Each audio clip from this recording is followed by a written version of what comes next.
Good morning everybody. कैसे हैं आप सब लोग?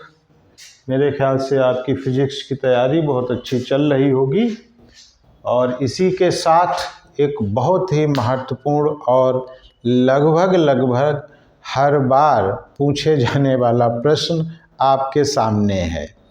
किन्हीं दो समांतर प्लेट संधारित्र की धारिता बताइए। ये प्रश्न आपसे पूछा जाता रहता है, तो इस पर ध्यान दीजिएगा। आसान काफ़ी है, बस छोटी छोटी 2-3 बातें आपको याद रखनी है, उसकी सहायता से आप ये डिराइव कर लेंगे। तो आपसे क्या पूछा जाएगा कि समांतर प्लेट संधारित्र की धारिता का व्यंजक प्राप्त कीजिए। व्यंजक का मतलब उसका सूत्र बताइए, और साथ ही साथ प्रश्न में लगा रहेगा कि इसकी धारिता को कैसे बढ़ाया जा सकता है। तो चाहे बढ़ाने को पूछे चाहे घटाने को पूछे, जैसा पूछे वैसा आप जवाब दीजिएगा। लेकिन ये बहुत इम्पॉर्टेंट है, इसको मोस्ट इम्पॉर्टेंट की श्रेणी में रखिए और कोशिश कीजिए ये वाला वीडियो कई बार देखिएगा, जिससे ये आपके दिमाग में अच्छे से सेट हो जाए।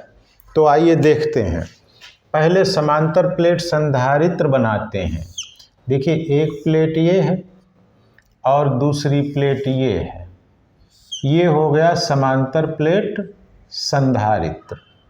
अब देखिएगा, किसी एक प्लेट को हमने प्लस चार्ज दिया हुआ है, तो इसकी वजह से सामने निगेटिव चार्ज हो जाएगा, उत्पन्न हो जाएगा प्रेरण के कारण। तो इस प्लेट में अगर अंदर की तरफ पॉजिटिव है तो पीछे की तरफ प्लेट में निगेटिव चार्ज भी आना चाहिए। तो निगेटिव चार्ज आएगा, उसको हम एक चालक से पृथ्वी में जोड़ देंगे। ये है पृथ्वी का चिन्ह, पृथ्वी में जोड़ देंगे तो ये जो निगेटिव चार्ज है ये बहकर के पृथ्वी में चला जाएगा। उसी प्रकार यहाँ अगर निगेटिव है तो बाहर पॉजिटिव आवेश होना चाहिए, तो इसे भी पृथ्वी में आप कनेक्ट कर देंगे, तो ये भी प्लेट बाहर से, इस पर कोई चार्ज नहीं रह जाएगा।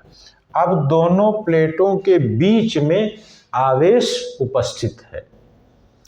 तो आपको पता है कि वैद्युत क्षेत्र की तीव्रता की दिशा पॉजिटिव से निगेटिव की ओर होती है। ठीक है, ये वैद्युत क्षेत्र की दिशा है।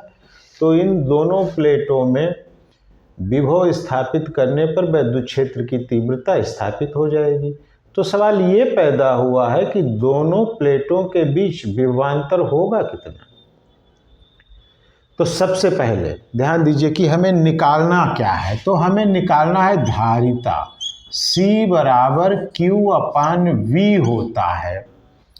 Q तो हम जानते हैं, जैसे कि इस पर प्लस Q चार्ज है, इस पर माइनस Q चार्ज है,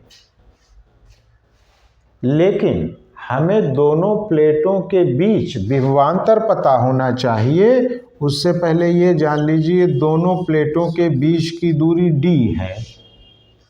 अब हमें विभवांतर पता होना चाहिए, तो विभवांतर पता होने के लिए कुछ हमें फार्मूले पता होना चाहिए। पहला तो हमें पता चलना चाहिए कि सरफेस का आवेश घनत्व, एरिया डेंसिटी कितना है, इसकी एरिया डेंसिटी कितनी होती है। तो याद कर लीजिए सिग्मा बराबर Q/A। अगर कोई लंबा तार होता तो linear charge density lambda Q/L होता। इसका एरिया तो है नहीं, ये तो बहुत पतला तार है, तो इसकी लंबाई होगी तो Q/L होता है। वैसे ही अगर चादर है या प्लेट है तो Q/A होता है, क्योंकि ये जो प्लेट है इस प्लेट का कुछ एरिया होगा। जब एरिया होगा तो Q/A। ऐसे ही कुचालक गोले के लिए Q/V होता है, रो बराबर Q/V होता है।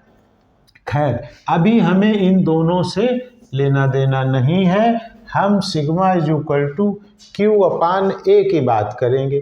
फिर हमने पूछा इनके बीच में जो वैद्युत क्षेत्र है ये कितना है। तो आपने कहा E = σ/ε0। ये समांतर प्लेटों के बीच वैद्युत क्षेत्र की तीव्रता होती है। इसको याद रखिए, E is equal to sigma upon epsilon naught. अब याद कीजिए, एक प्लेट पे हमने वैद्युत क्षेत्र की तीव्रता बताई थी, वो तो सिग्मा अपान 2 एप्सिलॉन नॉट था, क्योंकि वो कुचालक प्लेट थी। और यहाँ दोनों प्लेट के बीच वैद्युत क्षेत्र की तीव्रता कितनी होगी? Sigma upon epsilon not. Epsilon not तब तक रहेगा जब तक इनके बीच में कुछ हमने भरा नहीं है, कुछ परावैद्युतांक नहीं है, अर्थात वायु है या निर्वात है। ऐसी स्थिति में अब आप जानते हैं पोटेंशियल या विभव बराबर वैद्युत क्षेत्र की तीव्रता इनटू प्लेटों के बीच की दूरी होता है। प्लेटों के बीच की दूरी होता है। तो आप यहाँ आ जाइए, E में आ जाइए, तो E बराबर हम सिग्मा का मान रख लेते हैं Q/A। तो ये बन गया फार्मूला। यहाँ आइए, E का मान हम रख लेते हैं Q/A epsilon not into D।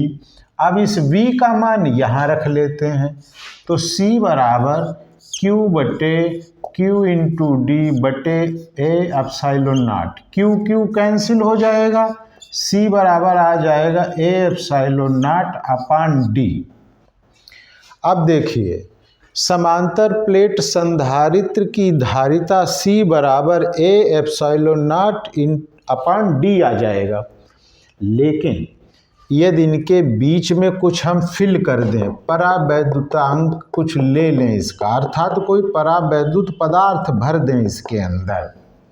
अगर हमने परावैद्युत पदार्थ भर दिया जिसका परावैद्युतांक K है, तो सूत्र क्या हो जाएगा? तो हो जाएगा K epsilon not A upon D। अब आप बताइए, ये समांतर प्लेट संधारित्र है, उसकी धारिता किस पर निर्भर करती है? 3 बातों पर। एक तो उसके परावैद्युतांक पर, एक तो क्षेत्रफल पर, एक तो उनके बीच की दूरी। अब बताइए, यदि उनका परावैद्युतांक बढ़ा दें, यानी K बढ़ा दें, तो C बढ़ जाएगा पहला। तो पहला कारण आप लिखेंगे कि परावैद्युतांक बढ़ाने से C बढ़ाया जा सकता है या धारिता बढ़ाई जा सकती है। दूसरा पॉइंट क्या लिखेंगे? यदि उन प्लेटों का क्षेत्रफल बढ़ा दिया जाए, यानी बड़ी प्लेटें ले ली जाएं, तो धारिता बढ़ जाएगी। अब आइए, C का रिश्ता उल्टा है, देखिए ये नीचे ये ऊपर, उल्टा रिश्ता है। तो अगर D बढ़ाएंगे तब तो C घट जाएगा। तो इसके मतलब D को कम कर दिया जाए, यानी दोनों प्लेटों को पास पास रखा जाए। तो 3 कारण हो गए। उनके बीच जो परावैद्युत पदार्थ भरा हुआ है उसका परावैद्युतांक बढ़ा दें हम, या यदि नहीं भरा था तो भर दें, तो धारिता बढ़ जाएगी। दूसरा, उन प्लेटों का क्षेत्रफल बड़ा कर दें तो बढ़ जाएगा, और उनके